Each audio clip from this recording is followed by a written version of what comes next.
Welcome to Wise Heads, where some of the sharpest minds in business share practical thinking to help you build a better business and make better decisions. This week, I'm delighted to be joined by Chris Boyd. Chris is a hugely experienced creative thinker who spent his career working with businesses and brands across New Zealand and internationally, helping them solve problems, sharpen their thinking, and create work that actually makes a difference. And Chris has some pretty strong opinions about where marketing goes wrong, because sometimes the problem isn't the advertising, it's the brief, or the customer experience, or the product, or even the way the problem has been defined in the first place. So today we're going to talk about how businesses can make smarter marketing decisions, waste less money, and increase their chances of doing something that actually works. Chris, thanks for joining me. Wow, good to be here. Thank you. Chris, you've spent years working with businesses on all sorts of different problems. When a business comes to someone like you saying, we need to make marketing or we need a campaign, how often is that actually the wrong starting point? Not so often with smaller companies, but it generally happens more with bigger companies who've got more bureaucracy and complexity. It could be slower to identify and rectify product or customer experience issues. Smaller businesses can see more quickly what's working and what isn't. You need to see what the warning signs are that the problem is actually the product or customer experience or proposition. And obviously, if you're losing customers or if you've got a lot of customer churn, you're seeing a lot of complaints or bad reviews, or your customer services team are getting bad reviews, that company needs to look at their product first before they start doing any marketing. The internal teams will start to tell you, or they should know, whether they're losing customers or there's customer churn, there's no loyalty, they're getting a lot of complaints.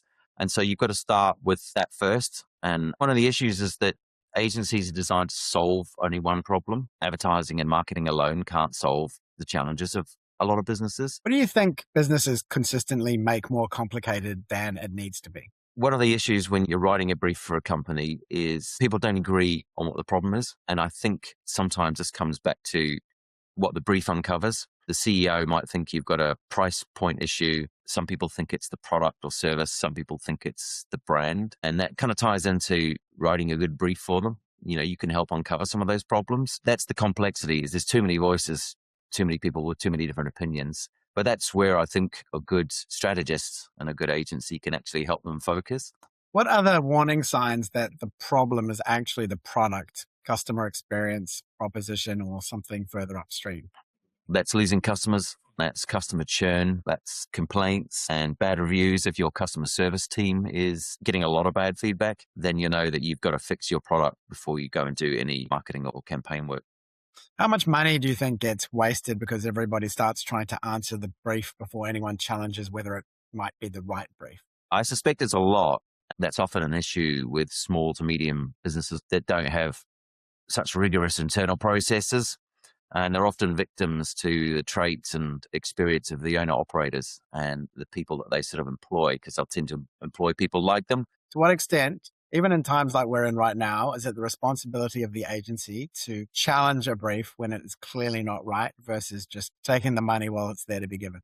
You've always got to come from a point of integrity with briefs. You've got to have honesty, because if you don't, it'll show up later on. You'll have to do the creative work again. Or the worst thing is you'll have a campaign which is totally ineffective and it just won't drive sales. It won't get the results. You'll end up being revealed eventually if your brief isn't honest and straightforward, and if there's no real truth or insight to it. Let's talk about the brief. You have a perspective. You're a big advocate for the one-page brief. Why should it only be one page? What that does is that helps focus everyone's minds on what is really important. Everyone can do it on a one-page brief. Having worked full-time and freelance in a lot of different agencies, big ones and small ones, all the small agencies and agencies without much creative reputation who weren't that effective always had very confused, muddled 5-page briefs where the strategist had copied and pasted stuff they'd written on a previous one, and it was all jumbled up with brand backgrounds, and it was amazing how common that was. And so you'd have to have a briefing session to work out what the brief was.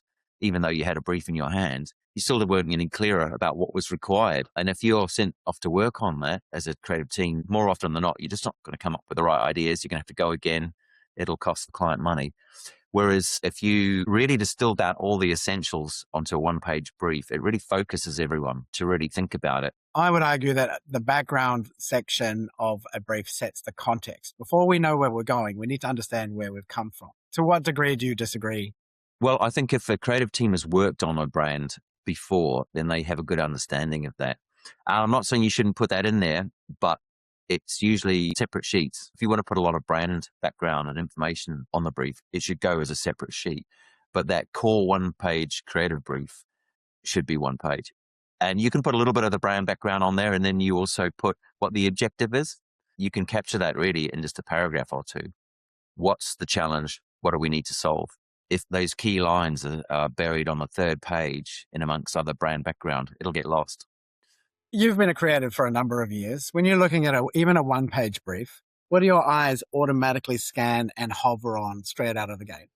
Well, the single-minded proposition, the USP, that's the hardest part. It's the real truth about what you're trying to say. Has the strategist come up with a real truth and insight about the product? There will be instances where strategists are not writing your creative brief, and the creative brief will in fact come from an organization. What can they learn, or what gets exposed when they are forced to make their brief to the agency brutally simple?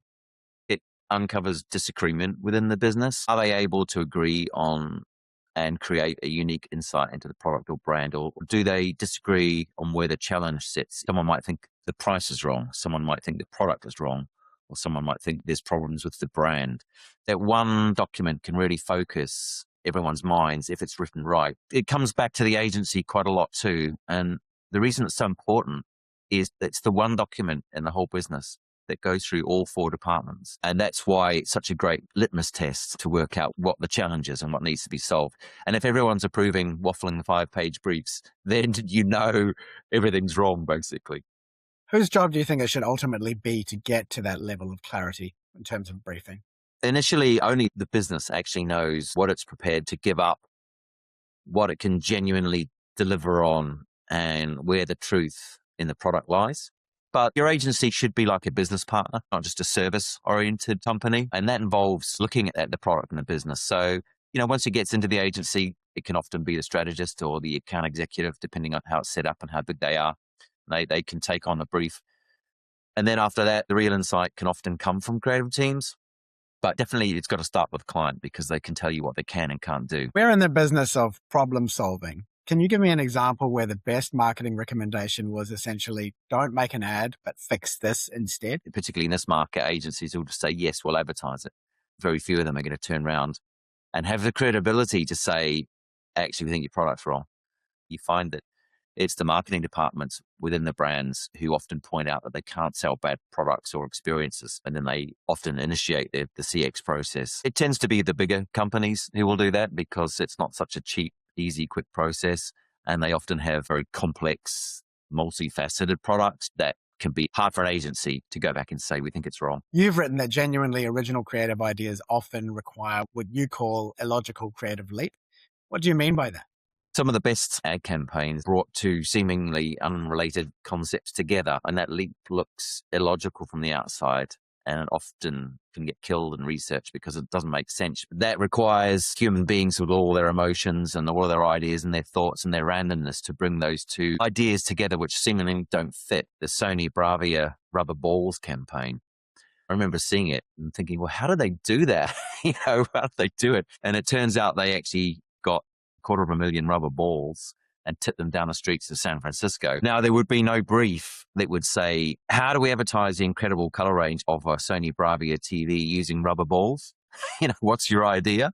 No brief could have said that. So it would have taken the creative team to have seen some rubber balls somewhere on something and gone, hang on a sec, they look like colored pixels on a screen. That could be a great idea to sell TVs. That is only something that humans can do, and it needs the randomness of people to be able to pull those two ideas together. And they wouldn't have connected before. You never looked at rubber balls and think TVs, let's bring them together. So that's what I'm talking about. What about when a creative idea comes across as, even with the best intentions in the world, as gimmicky? You think about the Copy No One campaign from Jaguar, which copped a bit of flack for being different for different sake. Kathmandu's Out There campaign with the cat with the laser eyes. I think particularly the Jaguar one was style over substance. It was just designed to shock. It was designed to tap into a cultural shift at the time in terms of the kind of people you'd place in an ad, the age, the demographics. There was no real idea in there. It was just, how do we create a shocking campaign visually?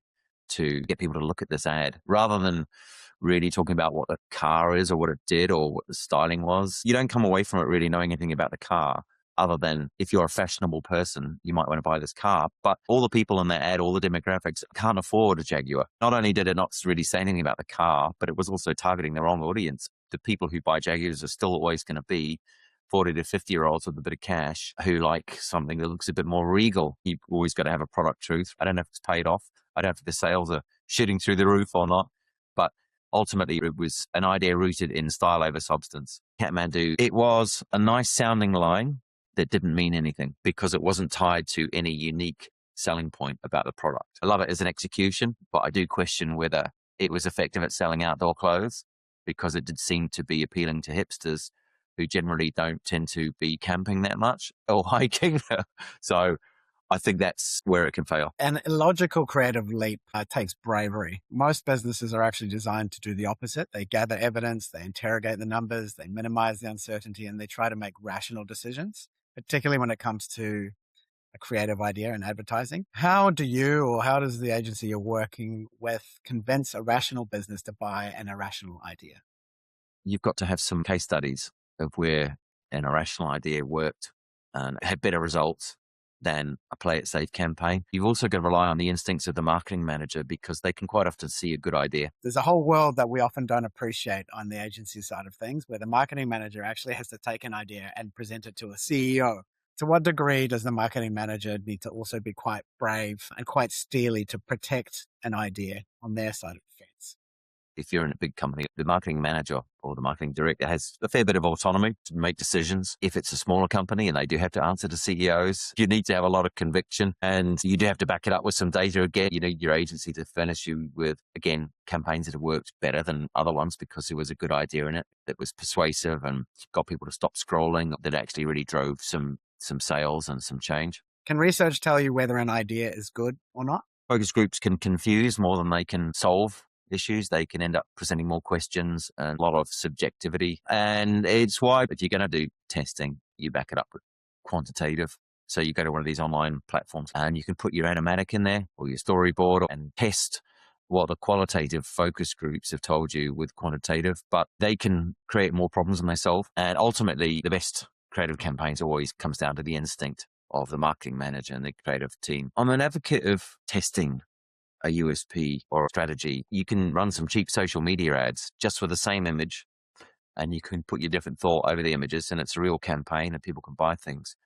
But that way you can quickly test which is the most attractive thought and aspect of the product that consumers respond to. Then you can take those ads down and work with that line and develop it more into a USP for a bigger campaign. There are online testing platforms which do quantitative testing. So you can test storyboards and just hand-drawn concepts that can really help you refine that USP. It's hard to get people to do it. Often marketing managers don't have the time and they just want to run something. They need something out there right now. Testing is great at telling you what's working, and it's not so good at telling you what's possible. Tactical decisions can go to evidence. For example, which headline lands, which selling point cuts through, media mix and budget splits.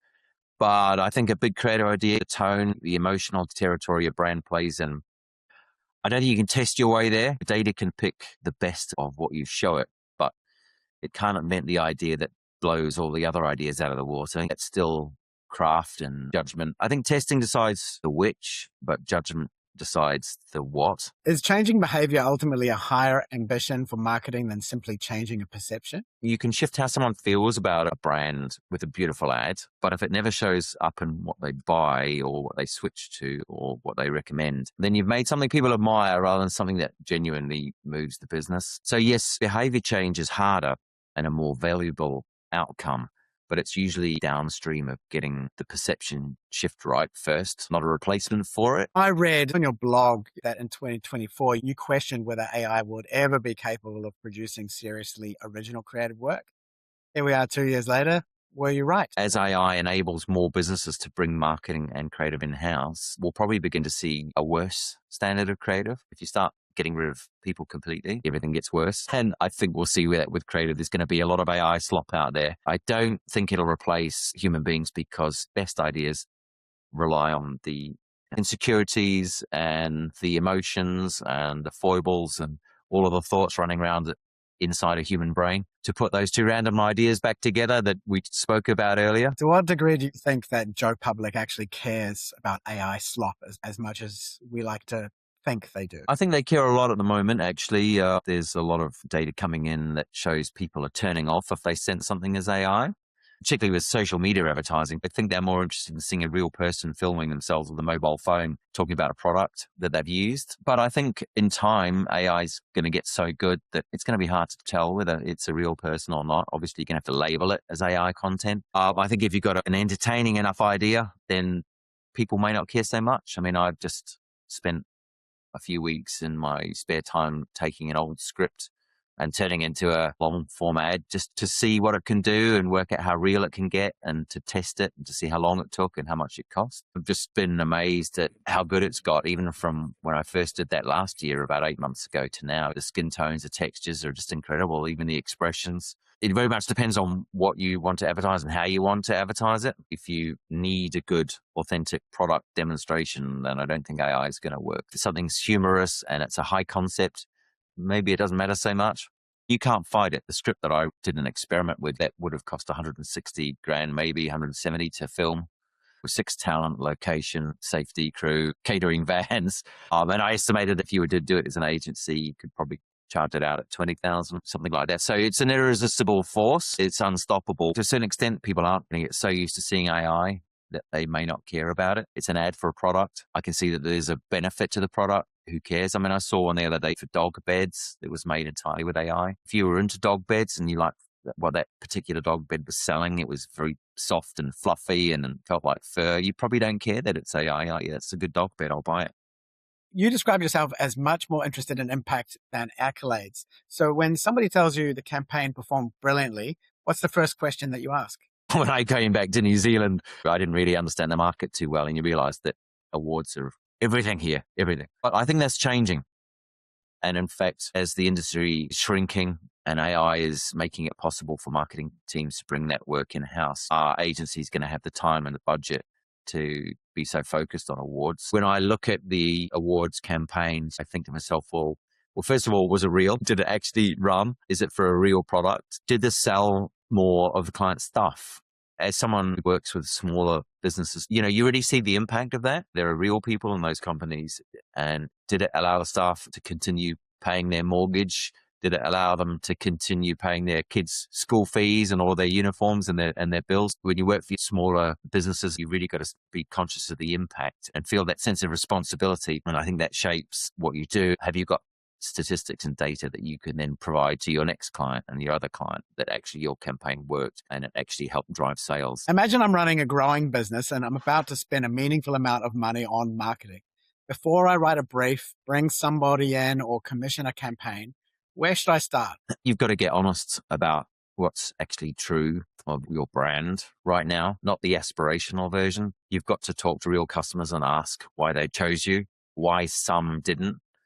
If you can afford some customer experience analysis, that's a good place to start. Doing a lot of interviews with customers, with senior management, with staff within the business to find out what they like, what they don't like, what's working, what isn't. What's the one thing that you're genuinely doing better than the competition? You've got to ask if you're trying to grow your category or steal share off another business. And do you actually have the budget to do that? And then what would happen to your sales if you stopped advertising for 6 months? That would tell you how much brand equity you actually have. So if you don't have that, you might need to start working on brand rather than sales for a while. You've got to start off with being really honest about your brand and your business and your product. After a career spent helping businesses solve problems creatively, if you could remove one piece of unnecessary bullshit from the marketing process tomorrow, what would it be? And what would you put in its place? I think the main thing is creative direction by committee, where an idea gets watered down by 10 people, each removing 5% of what they personally don't like. It's much better if you have one marketing manager, senior person who can make decisions, who can work with their instincts that you could talk to about an idea. You've got to be careful about having a row of people who will pick away at ideas. What do you do when you receive feedback which you know impacts the integrity of the creative idea? Well, I think you've got to understand a little bit about why you're getting that feedback and where they're coming from. Sometimes that's personal reasons. They're trying to protect their mortgage. They don't want to take risks because they could get sacked. If it doesn't seem like a logical pushback, you've got to work out what's the ulterior motive behind it and try and deal with that in a gentle, loving way with logic and with some data. You've got to judge marketing on evidence and not opinion, but you've got to recognize that evidence measures what already happened and not what's possible. So the best decisions come from testing rigorously, but still trusting judgment enough to back a bold idea before the data can prove it works. And again, that comes from the experience and the instinct of great marketing managers and great CEOs and great internal people within your agency. What I think comes through really strongly is that better marketing doesn't necessarily start with trying to produce better advertising. Sometimes it starts much earlier, making sure you're solving the right problem, being clear enough to explain that problem simply, understanding when evidence can give you an answer, and when you need to make the leap that evidence could never make for you. Looking at the experience you're actually giving customers before spending money telling more people about it, and ultimately being much clearer about what success actually looks like before you even start. Because perhaps one of the biggest opportunities for businesses isn't simply spending more money on marketing. It's making better decisions about where, why, and how they spend it. Chris, thank you so much for your time this week. Well, thanks so much for having me on. It's been great.